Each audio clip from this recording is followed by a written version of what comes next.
یہ تحریک اس کو آگے جب لے کے چلے ہیں تو اس میں میں وہاں کی چیزیں دیکھ رہا تھا کس طرح ہوتا تھا. پھر دیکھیے ایک بات اور بھی ہے اصغر صاحب کہ وہ لوگ جو وہاں چلے جاتے ہیں سفر کر کے وہاں یہ لوگ لاہور کے لوگ کراچی مرثیہ پڑھنے آ رہے ہیں, آپ اس کو بھی تو نظر انداز نہ کیجیے نا.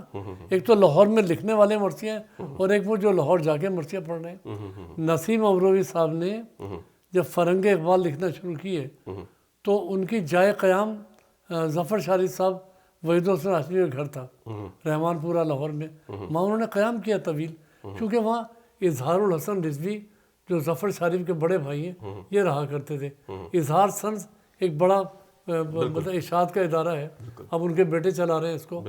تو وہاں پر نسیم صاحب ہوتے تھے اور فرنگ اقبال بھی تیار ہوتی تھی اور نسیم صاحب وہاں مرثیہ پڑھا کرتے تھے اور وحید الحسن.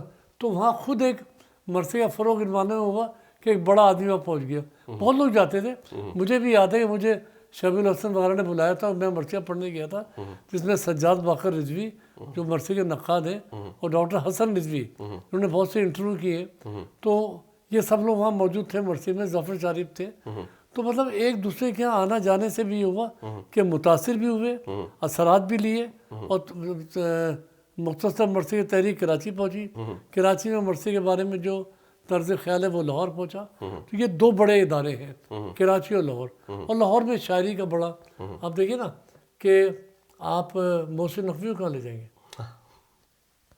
محسن نقوی کا ایک بڑا کنٹریبیوشن ہے اور محسن نقوی پہ کام بہت ہوا ہے. محسن نقوی پر ڈاکٹریٹ کیا ہے. عنبر فاطمہ کراچی میں ہے, وہ میری اسٹوڈنٹ ہے, انہوں نے میں ان کا نگراں تھا.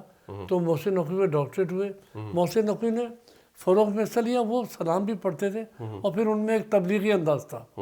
تو تبلیغی انداز جس کا ذکر طاہر توسیع نے بھی کیا اور ڈاکٹر سلیم اختر نے بھی کیا. تو یہ سب چیزیں مل کر ایک لاہور کی عجیب تہذیب بنی ہے. ہیبت نادر علی میں یہ قرینہ دیکھا, ہاں رقص کرتا ہوا خشکی پہ سفینہ دیکھا, واہ جب بھی مشکل میں لیا نام علی گھبرا کر, ہم نے مشکل کی جبیں پر بھی پسینہ دیکھا. واہ واہ. محسن نقوی. ہاں تو محسن نقوی نے اس چیز کو بہت آگے لے گیا, پورا ایک وہ ہے اس کا. اچھا دیکھیے پھر باہر کے لوگ بھی جو آ رہے ہیں, وہاں سلام کی نشستیں ہو رہی ہیں. اگرچہ سلام ایک الگ موضوع ہے لیکن آپ اس کو نظر انداز نہیں کر سکتے کہ وہاں احمد ندیم قاسمی بھی ہے. بالکل. اچھا اگرچہ ہم اس وقت تنقید نگاروں کی بیسٹ فرینڈ مشکور حسین یاد ہیں, مشکور حسین جو خود مرثیہ کے فروغ میں ڈاکٹر آغا سہیل ہیں. تو ان کے سب بھی ان سب کی انتظار حسین بڑا نام ہے. انتظار حسین بہت بڑا نام ہے, بہت بڑا نام ہے. انتظار حسین مستقل وہاں رہ کر مرثیہ مستقل لکھتے اور ہیں. اس کو اگر ہم تھوڑا سا آگے بڑھا لیں تو پنجاب کی بات کر لیں تو آپ راولپنڈی اسلام آباد کی بات کریں, ملتان کی بات کریں. بالکل بات کریں, بلکہ اس موضوع پر تو کچھ تحقیقی مقالے لکھے گئے ہیں کہ پنجاب میں اردو مرثیہ ابھی بلکہ تازہ بات ہے انہی دنوں کی, جب میں کراچی میں تھا, ابھی تو میں کینیڈا میں ہوں, تو لاہور میں ایک طالب خاتون ہے جو کہ اسسٹنٹ پروفیسر ہے ایک کالج میں, رخشندہ بطول. انہوں نے مجھے بتایا کہ وہ پی ایچ ڈی کر رہی ہیں اور ان کا نام عنوان ہے پاکستان کی رسائی شاعری میں تمثیل کاری. بالکل. اب تمثیل کاری پہ کام کر رہی ہیں. وہ ولایت حسین حیدری صاحب ان کے والد تھے, وہ خود ایک علمی آدمی تھے.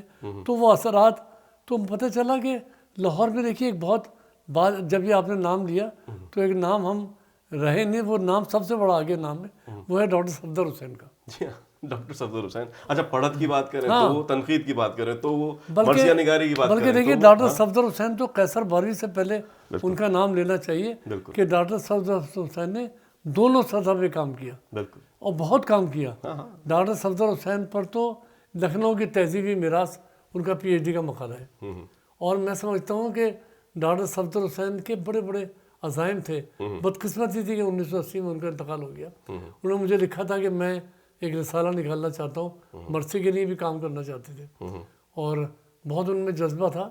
ان کے خطوط ہیں, وہ کراچی آ کے مرثیہ پڑھتے تھے, ایرانیوں نے پڑھا. لیکن صاحب لاہور اور ڈاکٹر صفدر حسین میرے خیال میں یہ ڈاکٹریٹ کا مقالہ ہے. بالکل. اتنی ان کی قدر و منزلت ہے. ان کے اپنے مرثیے, پھر ایک کلاسیکی روایت کے آدمی, اور پھر جمیل مظہری کا احترام کرنے والے آدمی, جوش صاحب کے قدرداں, جوش صاحب انیس کے قدرداں. تو آپ دیکھیے کئی لوگوں کے ساتھ ان کا سفر ہے. اور ڈاکٹر صفدر اور حسین انیس کے لیے محنتیں بھی بہت کی انہوں نے. ہاں ہاں بہت کی. بہت زیادہ.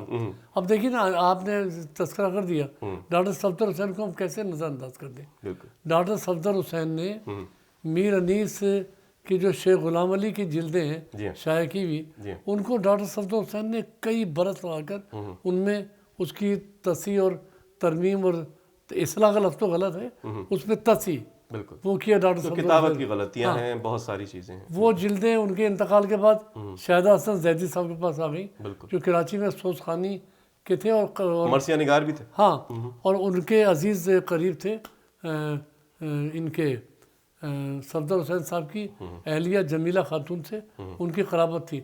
شاہدہ حسن صاحب جب علیل ہو گئے اور میں انیس کا رسائی ادب نکالنا تھا 12 صفحے کا, وہ جلدیں انہوں نے مجھے دے دی اور میں خود اتنا بھونچال میں آ گیا اور کچھ عرصے بعد اتنا شدید بیمار اور اذیتوں میں آیا کہ مجھے یہ احساس ہوتا تھا کہ میرا انتقال نہ ہو جائے. تو میں نے وہ جلدیں ڈاکٹر تقی عابدی صاحب کو دی. اب وہ انیس کے مرثیے شائع کرنا چاہتے ہیں. تو دیکھیے ڈاکٹر صفدر حسین کا فیضان کہاں سے کہاں چلا جا رہا ہے. سر جی آپ لاہور سے یہ چیز کراچی سے منتقل ہوتی ہوتی کینیڈا ہو گئی کینیڈا آ گئی اور ہم یہاں پہ کینیڈا میں اس بات کو آگے بڑھا رہے ہیں. ایک ڈاکٹر میرے خیال میں ایک صاحب اسد اریب بھی ہوتے ہیں. اسد اریب اب دیکھیے کیونکہ ہم براہ راست ملتان پر بحث نہیں کر رہے ہیں ورنہ ڈاکٹر سے یہ وہ جو آپ کہتے ہیں کہ پنجاب کو لیا جائے. جی ہاں جی ایک تو لاہور ہے پھر پنجاب میں اردو مرثیہ. جی میرے خیال میں اس کو اگر آپ لاہور کو پنجاب بھی کہہ دیں تو ملتان میں ان کا بڑا کنٹریبیوشن ہے. بالکل. اسد اریب کی ابھی جو کچھ تازہ کتابیں آئیں اگر آپ جی ہاں بالکل ایک کتاب آئی ہے پچھلے سال مرثیے کے سندگر. جی ہاں مرثیے کے ساتھ اس سے پہلے اردو مرثیے کے سرگزشت جی ہاں بڑا بنیادی کام ہے. تو دیکھیے نا یہ تو نقاد کے حیثیت سے ان کا کام ہوا.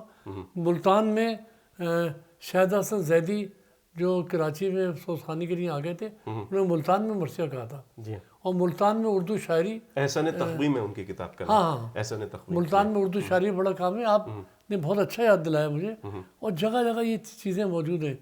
لیکن یہ ہوتا تھا مرثیہ لاہور ہی میں تھے یہ لوگ پڑھنے جایا کرتے تھے.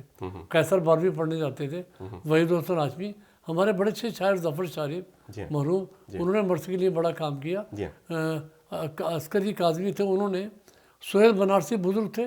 تو مختلف طرز کے مرثیے اور مختصر کہیں طویل کہیں جامع ہر طرح کا لاہور کا بڑا ادبی پس منظر زیادہ طاقتور ہے. اچھا میں ایک سوال جو کرنا چاہوں گا اس کیونکہ آپ کی پیدائش پنڈی کی راول پنڈی کی اور آپ پھر مقیم رہے اور پھر کراچی بھی آئے, کیا فرق دیکھا آپ نے جو پنڈی اسلام آباد پنجاب میں مرثیہ اور کیا فرق دیکھا آپ نے کراچی میں مرثیہ؟ میں اس بات سے متفق ہوں کہ لاہور کی اپنی ایک بنیاد تھی ادب کی اور ظاہری بات ہے کہ وہ بنیاد کراچی میں ہندوستان سے منتقل ہوئی جو کہ کراچی میں ادب کی بنیاد بنی اور وہ 47 کے بعد کا عرصہ ہے. آپ لاہور میں ادب دیکھتے ہیں 19ویں صدی میں, آپ کو کراچی میں اتنا ممتاز ادب نہیں میسر ہوتا, وہ تقسیم ہند کے بعد کا اثر ہے. تو کیا فرق آپ نے دیکھا؟ اصل میں دیکھیے راول پنڈی کا تو مسئلہ یہ ہے میں راول پنڈی میں پیدا ہوا ہوں, میرا بچپن تھا, میں 8-10 سال کا تھا یہاں آ گیا تھا. یہ ضرور ہے اپنے والد کی گود میں مجھے یا ان کی انگلی پڑھ کے کرنل مقبول حسین صاحب کی امام باڑہ بہت مشہور تھا راولپنڈی میں, میرے والد وہاں لے کے جایا کرتے تھے. تو وہاں ظاہر ذہن میں دیکھیے عزاداری سے بنیادی انس تو شاعروں میں آتا ہے چاہے وہ مذہبی ذہن رکھتے ہوں یا نہ رکھتے ہوں.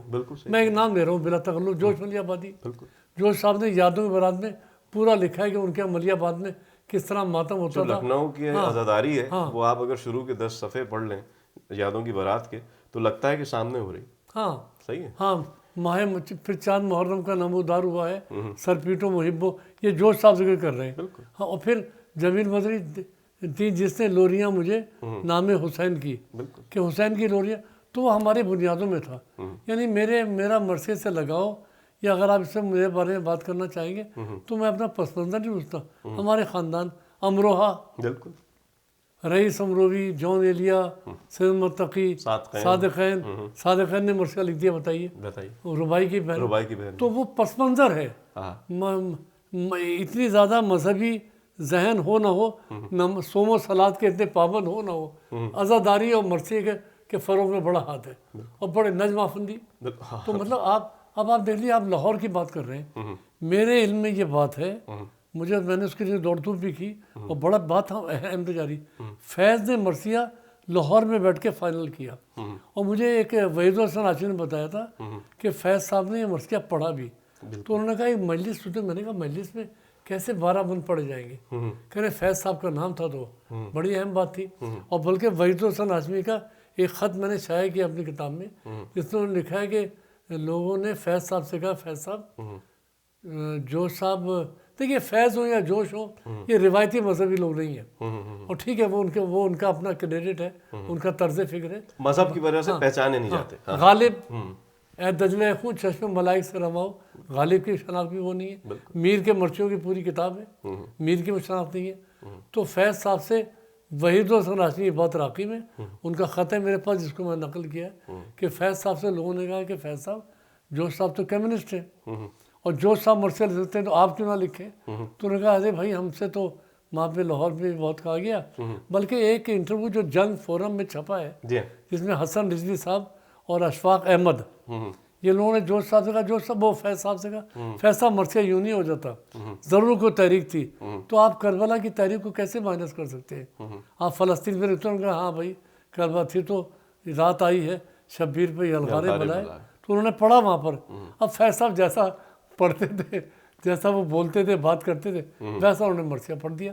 لیکن لاہور کا ایک بڑا نام فیض صاحب کو نظر انداز نہیں کر سکتے. بالکل نہیں کر سکتے. اور ہماری گفتگو میں یہ بات آپ تک ثابت ہو گئی ہوگی کہ مرثیہ وہ صنف سخن ہے کہ جس میں بر صغیر کے ہر شہر نے اپنا کردار ادا کیا. بالکل. اگر آپ لکھنؤ کی بات کریں, اگر آپ جو ہے وہ دہلی کی بات کریں, اگر آپ بہار کی بات کریں, اگر آپ یہ آپ بڑی اچھی بات کرتے ہیں. میں تو کہتا ہوں کہ ایک پورے والیوم ہونے چاہیے, مطلب ایک پہلے والیوم میں 5 شہر بہت کام ہے, بہت کام ہے. بہت کام ہے. اسی طرح جو ہے وہ لاہور کا بھی ایک بہت اہم مقام ہے, بہت اہم حصہ ہے. ظاہر سی بات ہے کہ یہ ہستیاں آج ہمارے درمیان میں شامل نہیں ہیں, مگر ان کا کام زندہ ہے, ان کا نام زندہ ہے. قیصر بہروی کے منفرد مرثیے ایک بہت اچھی کتاب ہے. نماز پر جو ان کا مرثیہ ہے بہت بہترین ہے, اور ایک زمانے میں نوحہ بھی اس پہ جو ہے وہ جعفر صاحب نے پڑھا تھا, بہت اچھا ہے. یہ مرثیے کا سفر ہم جو ہیں یہ ہندوستان سے کراچی لے آئے, اور کراچی سے لاہور تک, اور اب انشاءاللہ اگلے پروگرام میں اس گفتگو کو مزید بڑھائیں گے. ہمارے ساتھ رہیے گا.